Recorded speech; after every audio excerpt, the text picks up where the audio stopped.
Olá, amigos, amiguinhas, que Deus abençoe a todos e que Jesus, com seu amor e sua luz, nos fortaleça a cada amanhecer com um espírito de sabedoria e que a paz de Jesus envolva a todos. Para o nosso Evangelho Dominical, vamos falar um pouquinho sobre o capítulo 5, item 3. Capítulo 5, bem-aventurados os aflitos, justiça das aflições. Então, lá no item 3, diz assim: somente na vida futura podem efetivar-se as compensações que Jesus promete aos aflitos da terra. Sem a certeza do futuro, estas máximas seriam um contrassenso, mas ainda seriam um engodo. Então, além de um contrassenso, seria um engodo, uma enganação. Com a certeza ou com a incerteza, da vida futura, nós estaríamos sendo enganados. Mesmo com essa certeza, dificilmente se compreende a convivência de sofrer para ser feliz. Dizem para se ter maior mérito, mas então pergunta-se, por que sofrem uns mais do que os outros? Por que nascem uns na miséria e outros na opulência, sem coisa alguma haverem feito que justifique essas posições? Porque uns nada conseguem, ao passo que a outros tudo parece sorrir.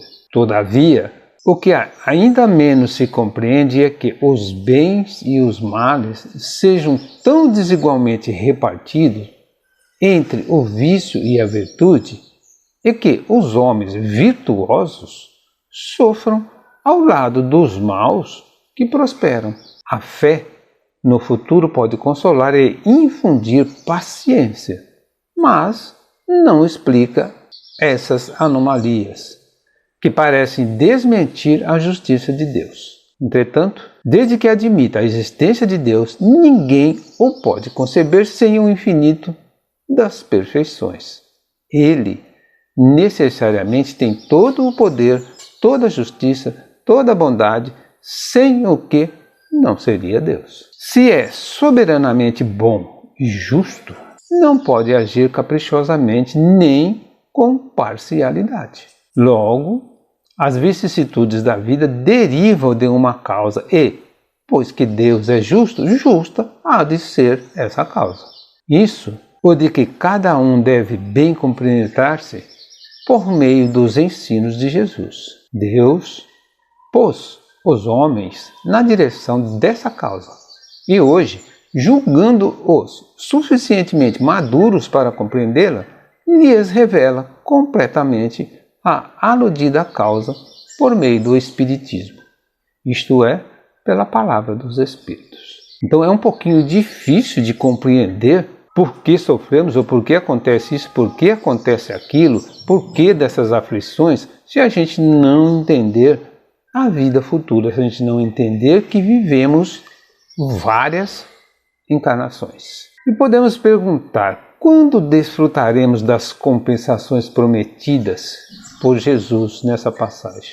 Supondo que acreditamos, então quando isso vai acontecer? Somente na vida futura poderemos desfrutá-la, pois aí, na condição de espíritos, sem as contradições do corpo físico e as limitações da vida material, experimentaremos satisfações que nem as maiores alegrias terrenas se lhes poderão assemelhar. Somente na vida futura podem efetivar-se as compensações que Jesus promete aos aflitos da terra.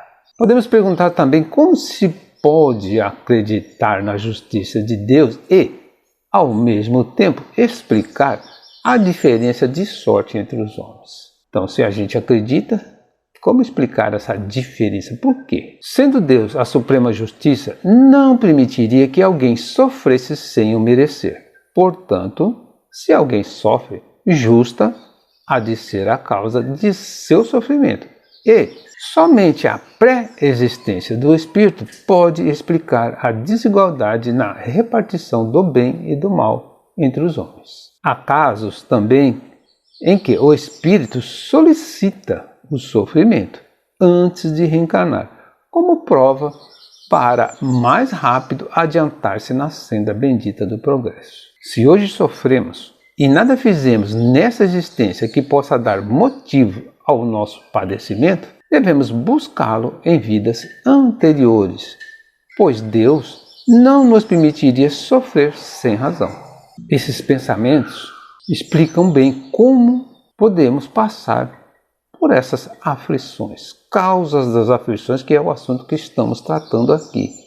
Por que sofremos? Por que padecemos? Por que uns são bons e sofrem e outros são maus e parecem estar bem? Então, esses pensamentos a gente não deve menosprezar, a gente deve sempre ter em mente que Deus é bom e justo e não faz ninguém sofrer sem ter merecido. Encerramos aqui uma parte do capítulo 5. Um bom domingo a todos, que Jesus nos abençoe.